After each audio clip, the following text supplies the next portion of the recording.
కృష్ణనామములో అందరికీ వందనాలు. వాక్యంలోకి వెళ్దాం. అందరూ బైబిల్ తీసినట్లయితే ఈరోజు మన అంశం ఏంటయ్యా అంటే, బైబిల్లో కొంతమంది నాయకులు కానీ లేకపోతే భక్తులు కానీ అనేక మంది ప్రాలాపించి ఏడుస్తున్నారంట. అసలు వాళ్ళు ఎందుకు ఏడుస్తున్నారు, దేని గురించి ఏడుస్తున్నారు అనే విషయాలు మనం కొంతమంది నుంచి మనం తెలుసుకుందాం. ఈరోజు మొట్టమొదటిగా చూద్దాం. యెహెజ్కేలు గ్రంథం 9వ అధ్యాయం. యెహెజ్కేలు గ్రంథం 9వ అధ్యాయం 4వ వచనం ఒకసారి చదువుకుందాం. యెహోవా యెరూషలేమును ఆ పట్టణములో ప్రవేశించి జానులో జరిగిన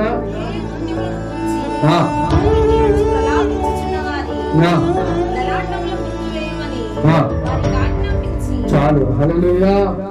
ఇక్కడ యెహెజ్కేలు ఎంతగా ప్రాలాపిస్తున్నాడంటే, ఆయన కన్నీరు కారుస్తున్నాడు, ప్రాలాపిస్తున్నాడు, ఏడుస్తున్నాడు బాగా దేవుని దగ్గర. ఎందుకో తెలుసా, ఆ యెరూషలేము పట్టణం అంతా కూడా పాడైపోయిందంట. అంటే యెరూషలేము పట్టణం చూస్తే అక్కడ ఉన్న ప్రజలందరూ కూడా వాళ్ళు పాడైపోయిన స్థితిలో ఉన్నారంట. వాళ్ళు పాపపు జీవితంలో ఉన్నారంట. వాళ్ళు అనేకమైన హేయక్రియలు చేస్తున్నారంట. ప్రేమైన దేవుని బిడ్డ, ఇవన్నీ జరుగుతూ ఉంటాయి. యెహెజ్కేలుకి ఏమనిపించిందంట, చాలా బాధ అనిపించిందంట, చాలా కృంగిపోతున్నాడంట. దేవుని యొక్క ప్రజలు ఇలా పాడైపోతున్నారు ఏంటి అని చెప్పి ఆయన కన్నీరు కార్చి ప్రాలాపిస్తున్నాడంట. ఈరోజు ప్రేమైన దేవుని బిడ్డ, మన యొక్క ప్రాంతం లేకపోతే మన యొక్క పట్టణం ఒకవేళ పాడైపోయి లేకపోతే మన యొక్క పట్టణం పాపపు స్థితిలో ఉందేమో ఒకసారి జ్ఞాపకం చేసుకోండి. నువ్వు కన్నీరు కారుస్తున్నావా? నీ ప్రాంతం గురించి, నీ యొక్క పట్టణం గురించి నువ్వు ప్రార్థన చేస్తున్నావా? కన్నీరు కారుస్తున్నావా? నాకెందుకులే, నేను బాగున్నా కదా, నా కుటుంబం బాగుంది చాలు, ఇంక నేను ఎవరి గురించి ఏ అవసరంలా. ఇప్పుడు ఉంటది, దెబ్బ తగిలినోడికే పెయిన్ ఆ నొప్పి తెలిసిద్ది అన్నట్టు. దెబ్బ తగిలినోడే పాపం ఆడు బాధపడతాడు, కానీ అవతలోడి మట్టికి ఎలా ఉంటాడంట, హ్యాపీగా ఉంటుంది. కానీ మనుషులైన మనం ఎప్పుడు ఏదో ఒకటి జరుగుతూ ఉంటది. మన మనుషులం కదా, ఏదో ఒకటి జరుగుతూనే ఉంటది. కాబట్టి మనం ఎలా కొంటున్నాం, మన ప్రాంతం గురించి, మన ఇరుగు పొరుగు వారి గురించి, లేకపోతే మన పట్టణం గురించి నువ్వు కన్నీరు కారుస్తున్నావా? అయ్యో నేను బాగున్నానులే, నాకు సమృద్ధిగా ఉంది, నాకు ఏ లోటు లేదు అని నువ్వు హ్యాపీగా ఉంటున్నావా? అదే యెహెజ్కేలు అయితే కన్నీరు కారుస్తున్నాడంట, ఆయన ప్రాలాపిస్తున్నాడంట. అయ్యో దేవుని ప్రజలు, ఇశ్రాయేలు ప్రజలు ఆ ప్రాంతం అంతా చెడిపోయారు, ఆ ప్రాంతం అంతా పాడైపోతున్నారు, వీళ్ళందరినీ మార్చు ప్రభువా అని చెప్పి కన్నీరు కారుస్తున్నాడంట. ప్రేమ దేవుడా, కాబట్టి నువ్వు కూడా ఎలా ఉండాలంట, యెహెజ్కేలు తన పట్టణం గురించి, దేవుని యొక్క ప్రజల గురించి, వాళ్ళు చేస్తున్న హేయక్రియల గురించి ఆయన ఎంతగా కన్నీరు కార్చాడో ఆ కన్నీరు మనం కూడా కార్చాలి. నీ ఇరుగు పొరుగు వారి గురించి, నీ పట్టణం గురించి, అక్కడ జరిగే పాప క్రియల గురించి, వీటన్నిటి గురించి నువ్వు కూడా కన్నీరు కార్చాలి, నువ్వు కూడా ప్రాణాపించాలి. అయ్యో నా పట్టణస్తులు లేకపోతే దేవుని బిడ్డలు పాడైపోతున్నారే, లేకపోతే యవనస్తులు పాడైపోతున్నారే, లేకపోతే కుటుంబాలు పాడైపోతున్నాయే అని చెప్పి నువ్వు కూడా కన్నీరు కార్చి నువ్వు ప్రార్థన చేయాలి. అటు విధంగా నువ్వు కూడా ప్రార్థన చేస్తున్నావా? ఒకసారి ఆలోచించు ప్రేమ దేవుని కూడా. యెహెజ్కేలు అయితే భారముతో కన్నీరు కార్చి ఆయన ప్రార్థిస్తున్నారట. ఆయన హ్యాపీ ఇంట్లో ఉండొచ్చు కదండి, ఆయన బాగానే ఉన్నాడుగా, మరి ఆయన చక్కగా ఆ ఇంట్లో ఉండి హ్యాపీగా ఆయన ఉండొచ్చుగా. ఎందుకని దేవుని బిడ్డలు పాడైపోతున్నారని? ఎందుకంటే దేవుని బిడ్డలు ఎందరూ పాడైపోతున్నారు, రేపు దేవుని దగ్గరికి వెళ్ళాలి, దేవుని యొక్క పరలోక రాజ్యంలోకి చేరాలని చెప్పి ఆయన ఎంతగానో కృంగిపోతున్నాడు. కాబట్టి మనం కూడా మన ప్రాంతం గురించి, మన పట్టణాల గురించి యెహెజ్కేలు ఎలాగైతే ప్రాలాపించాడో, ఎలాగైతే కన్నీరు కార్చాడో, అటు విధంగా మనం కూడా కన్నీరు కార్చాలి. నీ కుటుంబం గురించే కాదు, ఈ పట్టణం గురించి, ఈ ప్రాంతం గురించి కూడా నువ్వు ప్రార్థన చేయాలి. కన్నీరు కాదు, అలా కాడిస్తే దేవుని వైపు అనేక మందిని దేవుడు తిప్పుతాడు. ప్రతి ఒక్క హేయ నుంచి దేవుడు విడిపిస్తాడు.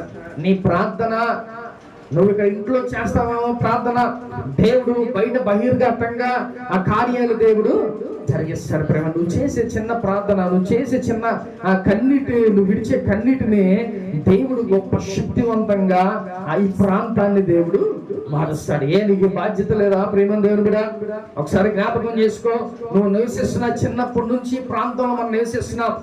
మన ప్రాంతం బాగుండాలి, మన ప్రాంతం ప్రజలందరూ కూడా మారాలి, ప్రతి వ్యసనాల నుంచి విడిపించబడాలి, ప్రతి ఒక్కరు కూడా దేవుని దగ్గరికి రావాలని మనకు ఉండదా? అలా నిజంగా ఒకవేళ ఉండి భారం ఉంటే నువ్వేం చేస్తావు? కన్నీరు కాచి దేవుని దగ్గర ప్రార్థన చేస్తావు. ఏసుకెళ్తే ఆ ప్రహ్లాపిస్తున్నారంటే, ఏడుస్తున్నారంట, అయ్యో ఈ ప్రజలంతా ఏ క్రియలు చేస్తున్నారు, పాపములో జీవిస్తున్నారు, వీళ్ళని విడిపించయ్యా అని చెప్పి ఆయన ప్రహ్లాపిస్తారంట. నువ్వు కూడా అట్టి విధంగా ప్రహ్లాపిస్తే చక్కగా అనేక మందిని దేవుడు మార్చుకుంటాడు. నీ ప్రార్థన ద్వారా, నీ ప్రార్థన ఆ శక్తి దేవుడు అనేక మందిని దేవుని దగ్గరికి తీసుకొచ్చేలాగా చేస్తాడు. హల్లెలూయా.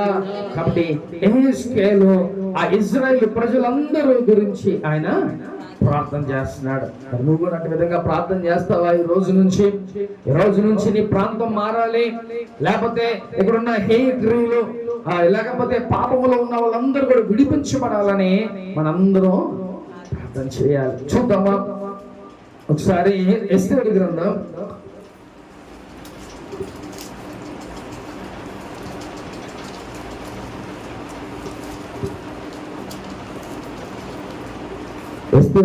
4వ అధ్యాయం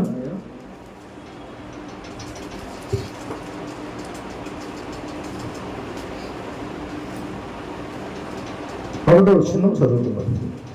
జరిగినదంతయు తెలియగానే మొర్దెకై తన బట్టలు చింపుకొని నూనె బట్టలు వేసుకొని బూడిద పోసుకొని పట్టణము మధ్యకు బయలు వెళ్ళి మహాశోకముతో రోదనము చేసి. ఇక్కడ జరిగినదంతా తెలిసిందంట మొర్దెకైకి. ఈ మొర్దెకై ఏం చేశాడంట? రాజు శాసనం ఇచ్చాడు.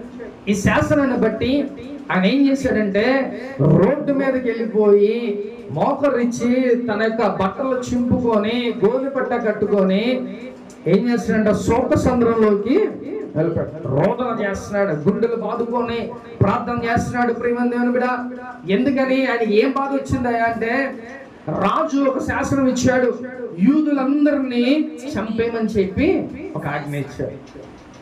అంటే యూదులు అంటే దేవుని బిడ్డలు.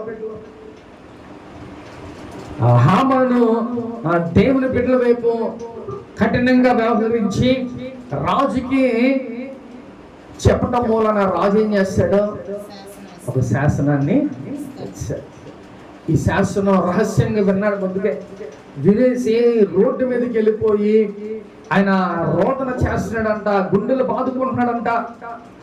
అయ్యో, ప్రజలందరినీ, యూదులందరినీ చంపేద్దామని ఒక కుట్ర పన్నారు. ప్రభువా, నువ్వే విడిపించయ్యా, నువ్వే కాపాడయ్యా అని మొర్దెకై ఒక్కడే వెళ్ళి ప్రార్థన చేస్తున్నాడంట. నిజంగా చూడండి ప్రేమ దేవుని బిడ్డ, మన ఇంట్లో ఏదైనా ఒక బాధ వస్తే మనమే రోదన చేస్తాం, మనమే బాధపడతాం. అదే బయట వాళ్ళకి వస్తే వాళ్ళ గురించి కూడా మనం ప్రార్థన చేయాలి. దేవుడు అందరి గురించి ప్రార్థన చేయమని దేవుడు చెబుతున్నాడు. కాబట్టి నీ కుటుంబమే నీ గురించే కాదు, ప్రతి ఒక్కరు దేవుని బిడ్డలు ఎవరైతే ఉన్నారో ప్రతి ఒక్కరి గురించి, వారి కుటుంబాల గురించి మనం ప్రార్థన చేయాలి. నిజంగా ఆ రాజు ఆ యొక్క శాసనం ఇవ్వగానే ఆయన వెళ్ళి బట్టలు చింపుకొని రోదిస్తున్నాడంట, కన్నీరు కారుస్తున్నాడంట, ఆయన ప్రాలాపిస్తున్నాడంట. అటు విధంగా ప్రార్థన చేస్తే దేవుడు ఆ ప్రార్థన ఆయన ఆలకించాడు. ఆయన ప్రార్థన ఆలకించి ఆ ప్రజలందరినీ కాపాడాడు. ఆ మొర్దెకై కాకుండా ఇంకా అనేక మంది వచ్చి ప్రార్థన చేశారు. చూద్దాం ఒకసారి 3వ వచనం. శాసనమును ఏ సంస్థానమునకు వచ్చెనో అక్కడనున్న యూదులు ఉపవాసముండి మహా దుఃఖములోను ఏడ్పులోను రోదనములోను మునిగిన వారైరి. అనేకులు గోనెను బూడిదను వేసుకొని పడి పడి ఉండేది. చాలు, హల్లెలూయా. అక్కడున్న ప్రజలందరూ కూడా ఎప్పుడైతే మొర్దెకై ఆ ప్రారంభించాడో, ఆ మాట ఎప్పుడైతే విన్నాడో, ఆ మాట విన్న తర్వాత ఆయన రోదన ఎప్పుడైతే చేయటం మొదలు పెట్టాడో, ఇవన్నీ విని ఆ యూదులు అనేక మంది, వందల వేల మందికి వచ్చాయంట. వాళ్ళు కూడా ఏడుస్తున్నారంట, కన్నీరు కాల్సిన, ప్రభువా మమ్మల్ని రక్షించు, నువ్వు తప్ప మాకంటే దిక్కు ఎవరు లేరయ్యా అని చెప్పి వాళ్ళు అందరూ కలిసి ఒక రోదనగా ఉపవాసాల నుండి వాళ్ళు ప్రార్థన చేస్తారంట. అలా ప్రార్థన చేయగా దేవుడు ఏం చేశాడో తెలుసా? ఆ ప్రార్థనకి ఆ యొక్క రాజు శాసనాన్ని దేవుడు రద్దు చేశాడు. నిజంగా దేవుడు మన ప్రార్థనకి జవాబిస్తాడు. దేవుడు మన ప్రార్థనకి ఏదైనా తలక్రిందులు చేసేస్తాడు. దేవుడు నీకు ఏది అవసరమో అవసరతని మనకేది జరగదు అని అనుకున్న టైంలో కూడా దేవుడు జరిగిచ్చే ఆ కార్యాలు మన ప్రార్థన ద్వారా దేవుడు చేస్తాడు. ప్రేమ దేవుడు కూడా. కాబట్టి ఆ యొక్క మొర్దెకై ఏడుస్తున్నాడంట. ఏడుస్తూ ఆయన ప్రాలపిస్తూ ఆ బట్టలన్నీ చింపుకొని తన యొక్క ప్రజల కోసం ఎంతగానో ఆయన కన్నీరు కారుస్తున్నాడంట. కాబట్టి ఆ ప్రార్థనకి, ఆ రోదనకి, ఆ ఏడుపుకి, ఆ కన్నీటికి దేవుడు గొప్ప జవాబునిచ్చి ఆ శాసనాన్నే దేవుడు రద్దు చేసి, ఒకసారి రాజు ఒక శాసనాన్ని ఇచ్చాడంటే, రాజు ఒకటి చేయమని ఆజ్ఞ ఇచ్చాడంటే అది కంపల్సరీగా జరగాల్సిందే. అది ఏదేమైనా కూడా అది జరగాల్సిందే. కానీ దేవుడు ఆయన మనసును మార్చి దేవుడు గొప్పగా ఆ శాసనాన్ని రద్దు చేశాడు. హల్లెలూయా. కాబట్టి మీకు కూడా ఏ అవసరత ఉన్నా కూడా, లేకపోతే ఎలాంటి బాధలు ఉన్నా కూడా, ఎలాంటి అనారోగ్యం ఉన్నా కూడా నువ్వేం చేయాలంట? కన్నీరు కార్చాలి, రోదన పెట్టాలి. ప్రభువా నువ్వు తప్ప మాకు ఇంకెవ్వరు లేరయ్యా అని నువ్వు కానీ ఆ రోదన, ఆ యొక్క ప్రార్థనను కూర్చొని ప్రార్థన చేయగలిగితే దేవుడు ఆ రోగం నుంచి విడుదలిస్తాడు, ఆ సమస్యల నుంచి విడుదలిస్తాడు. ప్రతి ఒక్క ప్రాబ్లం ని దేవుడు సాల్వ్ చేస్తాడు. అటు విధంగా నువ్వు ప్రార్థన చేస్తున్నావా? కన్నీరు కారుస్తున్నావా? ఏడుస్తున్నావా? దేవుని దగ్గర మనకి ఎన్నో సంవత్సరాల నుంచి పాతుకుపోయి ఉంటే సమస్యలు, ఎప్పుడు చూసినా ఆ సమస్యలు ఇంకా అట్లాగే ఉంటానే ఉంటాయి. కానీ వాటి నుంచి విడిపించాలంటే, అటు నుంచి మనం బంధకాలు మనకి విడిపోవాలంటే ఒకటే నువ్వు ఏడు, దేవుని దగ్గర కూర్చొని కన్నీరు కార్చు. ఆ ప్రార్థనకి దేవుడు మనకి విడుదలిస్తాడు. హల్లెలూయా. ఇక్కడ ఆయన ప్రార్థనకి, ఆ మొర్దెకై యూదులు చేసిన ఆ ప్రార్థనకి, కన్నీటికి దేవుడు ఆ రాజు మనసును కూడా దేవుడు మార్చేశాడు ఒక్క దెబ్బకి. 3 రోజులు ఉపవాసాలుండి ఆ యూదులు, మొర్దెకై వీళ్ళందరూ కూడా ప్రార్థన చేయగా రాజు మనసును మార్చేశాడు. కాబట్టి మన దేవుడు కూడా ఏదైనా చేయగలడు. ప్రేమ దేవుని కూడా ఒకవేళ నువ్వు అట్లాగా ప్రార్థన చేయగలిగితే, నువ్వు అలాగా కన్నీరు కార్చగలిగితే, నువ్వు అలా రోధిస్తే దేవుడి యొక్క సింహాసనం కదిలిపోతుంది. దేవుడు గొప్ప కార్యాలు ఆ ప్రార్థన ద్వారా దేవుడు మనకి గొప్ప విడుదల, నెమ్మదిని దేవుడు అనుగ్రహిస్తాడు. నువ్వు అలా ప్రార్థన చేస్తావా? కన్నీరు కార్చి నువ్వు అలా కన్నీరు కారిస్తే నీకు బాగా అవసరం ఉన్నప్పుడే కాదు, నువ్వు ప్రతిరోజు దేవుని దగ్గర నువ్వు మోకరించి కన్నీరు కార్చి ప్రార్థన చేయగలిగితే నీ జీవితంలో దేవుడు అద్భుత కార్యాలు దేవుడు జరిగిస్తాడు. ప్రేమ దేవుని మీద. హల్లెలూయా. చూద్దాము మరొక వ్యక్తి గురించి. నెహెమ్యా గ్రంథం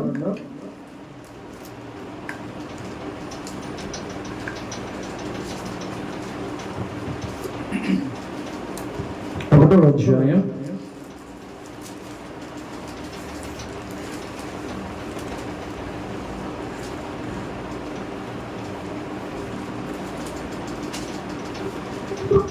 3వ వచనం చదువుతాం. వారు చెరపట్టబడిన వారిలో శేషించిన వారు ఆ దేశములో బహుగా శ్రమను నిందను పొందుచున్నారు. మరియు యెరూషలేము యొక్క ప్రాకారములు కడదోయబడి ఉన్నది, దాని గుమ్మములను అగ్ని చేత కాల్చబడినవని నాతో చెప్పింది. ఈ మాటలు వినినప్పుడు నేను కూర్చుని ఏడ్చి కొన్ని దినములు దుఃఖముతో ఉపవాసం ఉండి ఆకాశమందరి దేవుని ఎదుట విజ్ఞాపన చేసి. చాలు. హల్లెలూయా. ఇక్కడ ఈయన ఎవరంటే నెహెమ్యా. ఆయన వేరే దేశంలో ఉన్నాడు. ఆయన ఒక రాజు దగ్గర ఒక గిన్నె అందించేవాడు. ఆయన చిన్న పని చేశాడు. ఆయన రాజు దగ్గర ఒక చిన్న గిన్నె అందించే వ్యక్తి. ఆయనకి ఏం వార్త తెలిసిందో తెలుసా? దేవుని యొక్క ఆ గుమ్మాలు, దేవుని యొక్క మందిరాలు ఇవన్నీ కాలిపోయి నాశనం అయిపోయిన వార్త ఆయనకి తెలిసిందంట. ఈ మాట ఎప్పుడైతే తెలిసిందో ఆయన ఏం చేస్తాడంటే ఏడుస్తున్నాడంట. అయ్యో, దేవుని యొక్క ప్రాకారాలు, దేవుని యొక్క గుమ్మాలు, దేవుని యొక్క ప్రతి ఒక్క ఆ కట్టడాలన్నీ కూలిపోయినాయి, కాలిపోయినాయి అని చెప్పి ఆయన ఏం చేశాడంట? ఉపవాసాల నుండి కూర్చొని ప్రార్థన చేస్తాడంట. నిజంగా ఆయన ఎక్కడ వేరే దేశంలో ఈ మాట ఎప్పుడైతే విన్నాడో, దేవుని యొక్క పట్టణాలు, దేవుని యొక్క ప్రతి కట్టడాలు కూడా నాశనం అయిపోయినాయి, కూలిపోయినని, తిరిగి వాటిని ఎలాగైనా కట్టాలి అని ఆయన పూనుకొని కూర్చొని ఏడుస్తూ, అటు శక్తిని నాకు ఇవ్వయ్యా, తిరిగి కట్టే అటు శక్తిని మాకు దయచే అని చెప్పి నెహెమ్యా కన్నీరు కారుస్తున్నాడంట. కాబట్టి అటు విధంగా బాధ్యత, అటు విధంగా గొప్పగా కార్యం చేయాలని నెహెమ్యా కనిపించింది. ఎందుకంటే అది దేవుని యొక్క పని, దేవుని యొక్క మందిరం, దేవుని యొక్క కట్టడాలు ఇవన్నీ కూడా పాడైపోతే వాటన్నిటిని ఎలాగైనా తిరిగి కట్టాలని నెహెమ్యా ఆయన ఆశ కలిగింది. ఆశ కలిగి ఆ మాట ఎప్పుడైతే విన్నాడో ఆయన కన్నీరు కార్చడం ప్రారంభించాడు. దేవుని కూడా మనం కూడా చక్కగా దేవుని యొక్క మందిరం గురించి, ఆ దేవుని యొక్క ప్రజల గురించి, ప్రతి ఒక్కరి గురించి మనం కన్నీరు కార్చి ప్రార్థన చేయాలి. అలా ప్రార్థన చేస్తున్నామా? నిజంగా ఎట్లాగైతే నెహెమ్యా ఆయన ఎప్పుడైతే ఈ మాట విన్నాడో ఆయన కన్నీరు కారుస్తున్నాడంట. ఎందుకని దేవుని మందిరాలు, కట్టడాలు అన్నీ పాడైపోయినాయని ఆయన కన్నీరు కారుస్తున్నాడంట. నువ్వు కూడా అటు విధంగా కన్నీరు కారుస్తున్నావా? మనం ప్రార్థన చేసుకుంటున్నావా? అసలు జ్ఞాపకం చేసుకుంటున్నావా? మన మందిరాలు కట్టబడాలి, వాటి గురించి మనం కన్నీరు కార్చి ప్రార్థన చేద్దాం అని మనకు అసలు ఉంటుందా? ఒకసారి జ్ఞాపకం. ఇక్కడ నెహెమ్యా అయితే ఆయన చిన్న పని చేసుకునే వ్యక్తి, రాజు దగ్గర ఒక గిన్నె అందించే వ్యక్తి. ఆయన ఈ మాట ఎప్పుడైతే దేవుని యొక్క కట్టడాలు పాడైపోయినాయో వెంటనే ఆయన కన్నీరు కార్చి ఉపవాసాలుండి ఆయన ప్రార్థన చేస్తాడంట. నిజంగా అప్పుడేమైంది? దేవుడు కూడా అలా ప్రాలాపించిన ప్రతి ఒక్కరికి, అలా ప్రాలపించి కన్నీరు కార్చిన ప్రతి ఒక్కరికి కూడా దేవుడు గొప్ప కార్యాలు జరిగించాడు. ఎప్పుడైతే ఆయన నెహెమ్యా ఎలాగైతే అక్కడ ప్రార్థన చేశాడో, కన్నీరు కార్చాడో, ప్రాలపించాడో, వెంటనే దేవుని యొక్క కట్టడాలు, దేవుని యొక్క మందిరాలు మళ్ళీ తిరిగి కట్టబడి తిరిగి మళ్ళీ నెహెమ్యా పూనుకునే అన్నిటినీ ఆయన జరిగించాడు. కాబట్టి నెహెమ్యా ఎందుకు ఏడుస్తున్నాడు? దేవుని యొక్క కట్టడాలు పాడైపోయినాయి, అవన్నీ నాశనం అయిపోయినాయి, కాలిపోయినాయి అని చెప్పి నెహెమ్యా పూనుకొని ఆయన కన్నీరు కార్చి ఆయన ప్రార్థన చేయగా వాటన్నిటిని దేవుడు మళ్ళీ తిరిగి కట్టించాడు. కాబట్టి ప్రియమైన దేవుని కూడా మనం కూడా మన యొక్క ప్రతి సమస్యల గురించి మనం కూడా కన్నీరు కార్చాలి. ప్రతి ఒక్క దాని గురించి మనం ప్రార్థన చేస్తే, నువ్వు కన్నీరు కార్చగలిగితే, నువ్వు ప్రార్థన చేయగలిగితే దేవుడు గొప్ప విడుదలను దేవుడు అనుగ్రహిస్తాడు. మన కన్నీటిని ప్రతి ఒక్కరు కూడా దేవుడు ఎక్కడ ఉంచుతాడంట? పరలోక రాజ్యంలో మన యొక్క ప్రతి ఒక్క కన్నీటి బొట్టును కూడా అక్కడ దేవుడు గుడ్డులో దాచుంచుతాడంట. చూద్దాం ఒకసారి కీర్తన గ్రంథం 56వ అధ్యాయం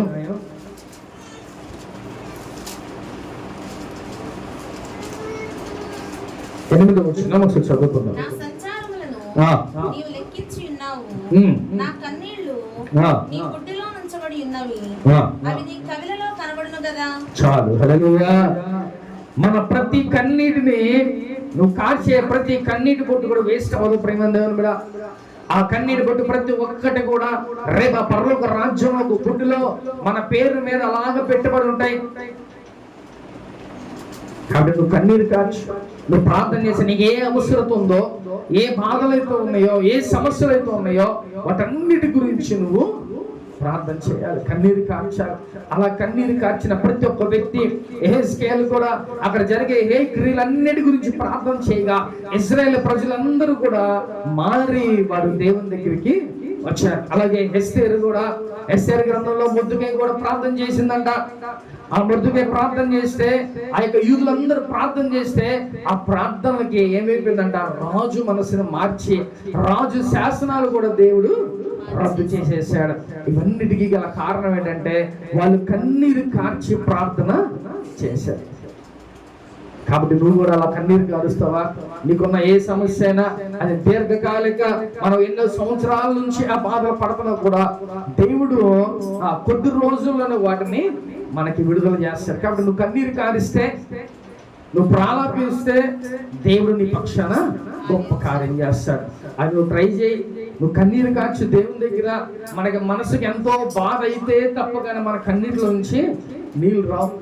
లేకపోతే ఎవరైనా లాగి కొడితే తప్ప మన కళ్ళలోంచి నీళ్ళు రావు. కానీ దేవుని దగ్గర కూర్చొని చక్కగా నువ్వు కన్నీరు కాచి, ప్రభువా నా పరిస్థితి ఇలా ఉందయ్యా, నన్ను ఎవరు ఆదరించేవారు లేరు, నన్ను ఎవరు ఆదుకునేవారు లేరు అని కానీ నువ్వు ప్రార్థన చేయగలిగితే మన దేవుడు గొప్ప దేవుడు.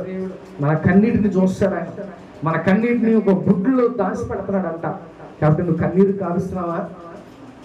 దేవుళ్ళకి వచ్చిన తర్వాత నుంచి మనం ఎంత కన్నీరు కాల్చామో అవన్నీ కూడా ఉంటాయి.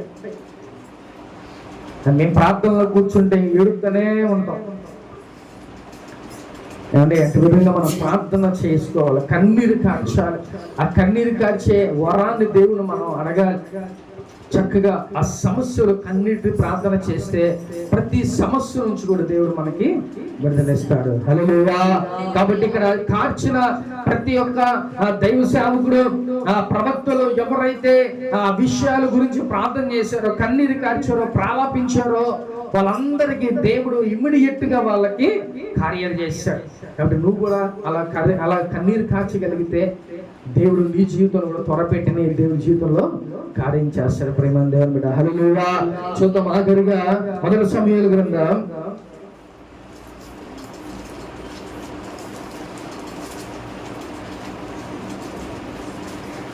1వ అధ్యాయం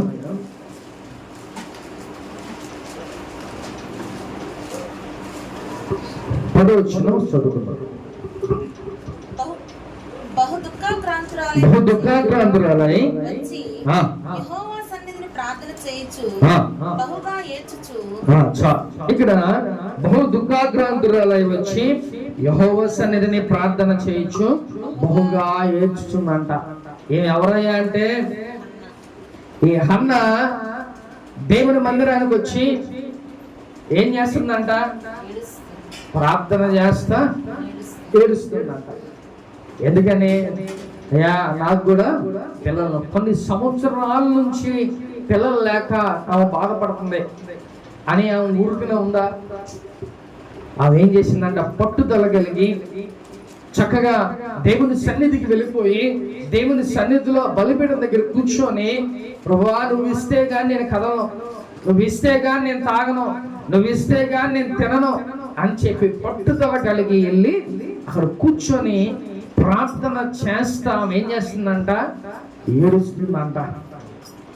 ప్రియమైన దేవుని బిడ్డ, నువ్వు కూడా ఆ సమస్యల గురించి, నీకున్న ప్రతి ఒక్క దాని గురించి నువ్వు కూడా కూర్చొని ప్రార్థన చేసి కన్నీరు కారిస్తే దేవుడు ప్రతిదీ చూసే దేవుడు.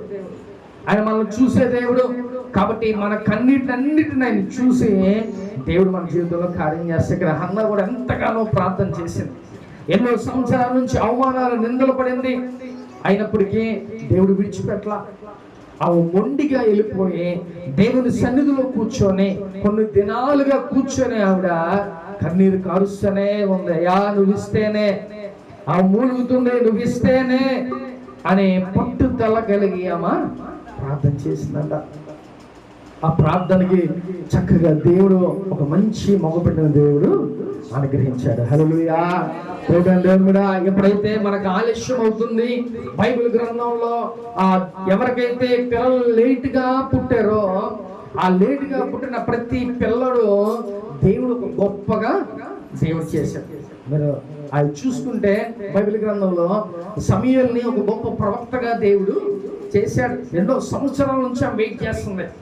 అయినప్పటికీ ఆ లేట్ గా పుట్టిన దేవుడు ఏం చేశాడంట?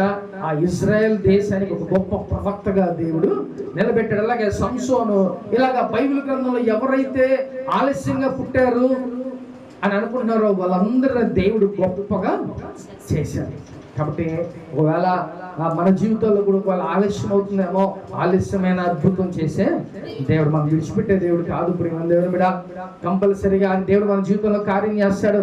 ఆలస్యం అవుతుంది లేకపోతే మన జీవితంలో కార్యం జరగట్లేదే అని అనుకోమాకండి. నువ్వు ఎలాగా ఉంటున్నావు ఒకసారి జ్ఞాపకం చేసుకో. నువ్వు ప్రార్థన చేస్తున్నావా దేవుని దగ్గర? నువ్వు ప్రార్థన చేస్తే, నువ్వు వర్క్ చేస్తేనే నీకు డబ్బులు ఇస్తారు కదా. అలాగే నువ్వు దేవుని దగ్గర మోకరించి కన్నీరు కార్చి నువ్వు ప్రార్థన చేయి. ఒకవేళ అలా నువ్వు ప్రార్థన చేస్తే ఆ ప్రార్థనకి దేవుడు ప్రతిఫలం ఒకవేళ ఆలస్యం అవ్వచ్చు, అది కూడా దేవుడికి ఒక గొప్ప సాక్ష్యం అవ్వాలని దేవుడు ఒక్కొక్కసారి వాటిని లేట్ చేస్తాడు. లాజరు కూడా చనిపోయిన తర్వాత వెళ్ళాడు దేవుడు.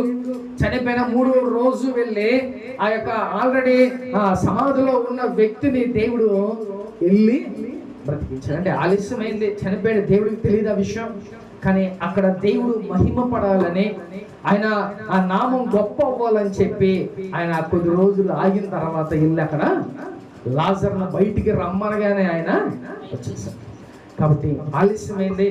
వాళ్ళ యొక్క అక్కలందరూ ఏడుస్తున్నారు, ఇప్పుడు వచ్చావేంటయ్యా, ఇంక ఇప్పుడు జరిగేది ఏం లేదులే, ఇంకా ఏం చేసేదానికి కూడా ఏం లేదు అని ఏడుస్తున్నారు.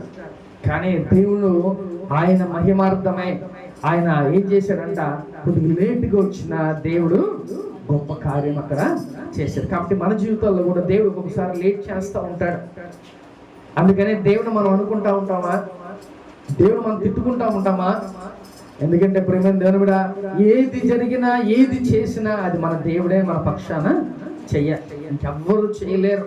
ఎందుకంటే మన బంధువులు, మన స్నేహితులు ఎవ్వరు కూడా మనల్ని దరిచేరనవరు. కొంతవరకే ఒక లిమిట్ ఉంటుంది ఎవరికైనా, ఆ లిమిట్ దాటితే మనల్ని ఎవ్వరు కూడా పట్టించుకోరు. కాబట్టి నా దేవుడు నువ్వు చనిపోయేంత వరకు, నీకు ముదురు వచ్చే వరకు నేను ఎత్తుకునేవాడు.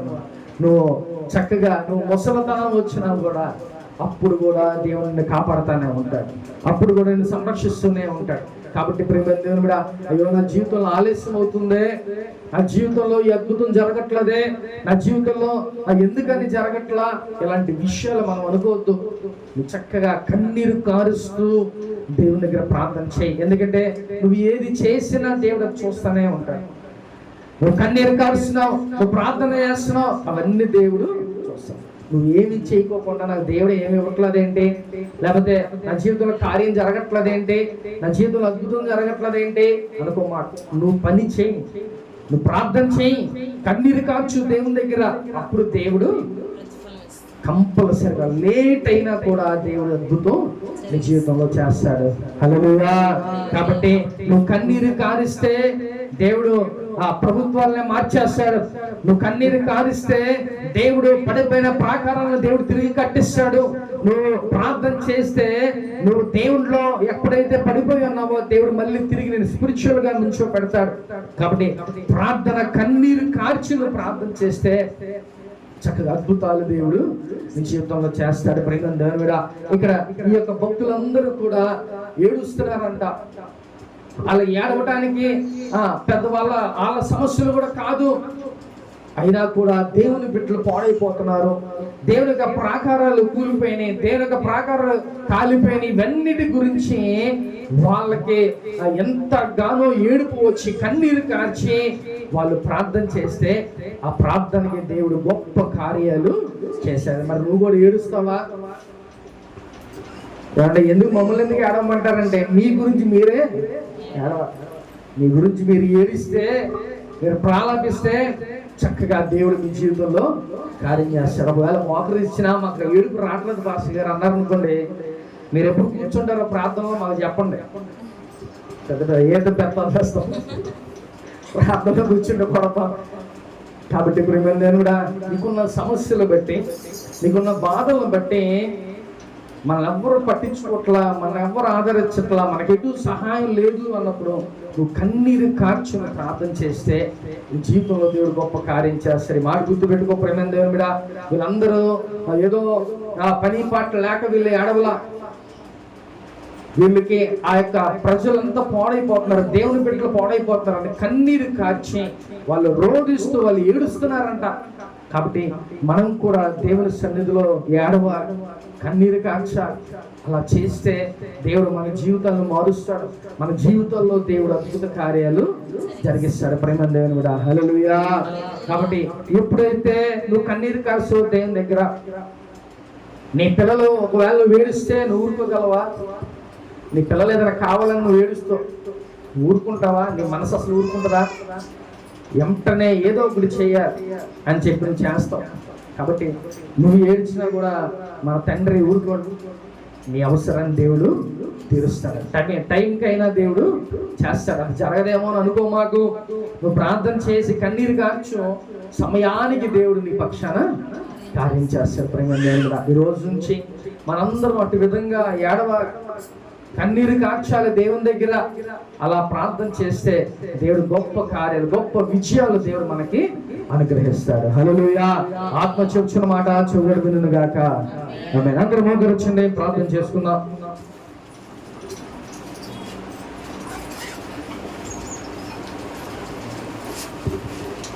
అందరూ మోకరించండి.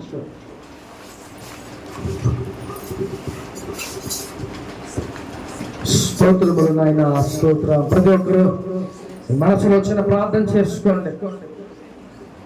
యెహెజ్కేలు, ఎజ్రా, నెహెమ్యా, వీళ్ళందరూ, మొర్దెకై, వీళ్ళందరూ కూడా కన్నీరు కారుస్తున్నారంట. అయ్యా, నీ ప్రజలు పాడైపోతున్నారు అయ్యా. అయ్యా, మా ప్రాంతం ఇజ్రాయెల్ ప్రజలందరూ కూడా అయ్యా పాపపు జీవితంలో పడిపోయారయ్యా, వ్యసనాలకు లోనైపోయారయ్యా అని వాళ్ళందరూ ఏడుస్తున్నారంట. ప్రియమైన దేవుని బిడ్డ, నీకు ఆ బాధ్యత ఉందా దేవుని పక్షాన? అయ్యో, దేవుని బిడ్డలు ఎంతో మంది నశించిపోతున్నారు మన కళ్ళ ముందు. దేవుని బిడ్డలు ఎంతో మంది నశించిపోతున్నారే. నువ్వు ప్రార్థన చేస్తున్నావా? నువ్వు ఏడుస్తున్నావా? కన్నీరు కారుస్తున్నావా దేవుని దగ్గర? ప్రియమైన దేవుని బిడ్డ, నీ ప్రాంతం గురించి, నీ సంఘాల గురించి, నీ బిడ్డల గురించి, నీ భర్త గురించి, నీ భార్య గురించి నువ్వు ప్రార్థన చేయి. ఏడు దేవుని దగ్గర కూర్చొని నువ్వు అలా ఏడవగలిగితే దేవుడు త్వరగా నీ జీవితంలో కార్యం చేస్తాడు. కన్నీరు కారుస్తూ నువ్వు ప్రార్థన చేయి. దేవుడు ఎందుకు చేయడం? నువ్వు అలా చేయకే ఆలస్యం అవుతుంది. నువ్వు ఎప్పుడు కూర్చున్నా ఏడుస్తూ ప్రార్థన చేయి. అయ్యా, నా జీవితంలో కార్యం చేయ. అయ్యా తండ్రి, నువ్వు మా వైపు చూస్తే చాలయ్యా, మా బ్రతుకు ఒక్క రోజులో మారిపోతుంది. ఆయన అయ్యా, నువ్వు చూస్తే చాలు డాడీ. అయ్యా రాజా, నీకు వందనాలు. మా కుటుంబంలో ఉన్న తండ్రి ప్రతి సమస్యలను విడిపించండి అయ్యా. అయ్యా తండ్రి, మా ప్రాంతంలో ఉన్న బిడ్డలు మార్చండి అయ్యా. అయ్యా, వ్యసనంలో ఎవరైతే ఉంటున్నారో, ఎవరైతే చెడు మార్గంలో నడుస్తున్నారో వాళ్ళందరినీ విడిపించండి ప్రభువా. రాజానికి స్తోత్రములయ్యా. ప్రతి ఒక్కరు చిన్న ప్రార్థన చేసుకోండి. కన్నీరు కార్చిన దేవుని దగ్గర. ప్రేమ దేవుని బిడ్డ, దేవుడు నీ కన్నీటిని బుడ్లో ఉంచుతాడు. నీ కన్నీటిని దేవుడు చూస్తున్నాడు. నీ ప్రార్థన ఆలకిస్తున్నాడు. ప్రేమ దేవుని బిడ్డ, ఓ రాజానికి వందనాలయ్యా. నీకే మహిమ ప్రభువా. యేసయ్యానికి వందనాలు. స్తోత్రములు, స్తోత్రములయా. గొప్ప దేవానికి వందనాలు. యేసునికి స్తోత్రములు డాడీ. గొప్ప దేవానికి వందనాలయ్యా, వందనాలయ్యా. మా జీవితంలో ఎందుకని ఆలస్యం చేస్తామయ్యా? మా జీవితంలో ఎందుకు ఈ కార్యం చేయట్లేదు ప్రభువా? మా జీవితంలో ఎందుకని ప్రభువా ఇన్ని ఇబ్బందుల్లో మేము వెళ్తున్నామయ్యా? ఒక్కసారి మా వైపు చూడు డాడీ. ఒక్కసారి మమ్మల్ని దర్శించవా ప్రభువా? అయ్యా, మా కన్నీటిని చూడండి నాయన. అయ్యా, మా కన్నీటిని చూడండి డాడీ. అయ్యా, మొద్దుకైనా అయ్యా కన్నీరు కార్చి రొమ్ములు బాదుకుంటూ నాయన, అయ్యా బట్టలు చింపుకొని ప్రభువా అయ్యా ఏడుస్తుండగా నాయన రాజు మనసునే మీరు మార్చేశారు కదయ్యా. ఎంత గొప్ప దేవుడు నాయన. అటు విధంగా మా జీవితంలో కూడా కార్యాలు చేయండి నాయన. అయ్యా, మేము కూడా ప్రావర్తించే బిడ్డలుగా ఉండాలి. మేము కూడా ఏడ్చే బిడ్డలుగా, అయ్యా కన్నీరు కార్చే బిడ్డలుగా మేము ఉండాలి ప్రభువా. జానికి స్తోత్రములయ్యా. ప్రజానికి వందనాలు డాడీ. మా గొప్ప దేవానికి స్తోత్రములయ్యా. అయ్యా మా కన్నీటిని ప్రభువా అయ్యా మీరు బొడ్డులో దాచిన విధానం బట్టి నీకు వందనాలు. Thank you Lord Holy Spirit God. పరిశుద్ధాత్మ దేవానికి స్తోత్రమయ్యా. రాజానికి వందనాలు. ప్రభు ప్రార్థన చేయాలి. ప్రతి ఒక్కరు కన్నీరు గార్చాలి.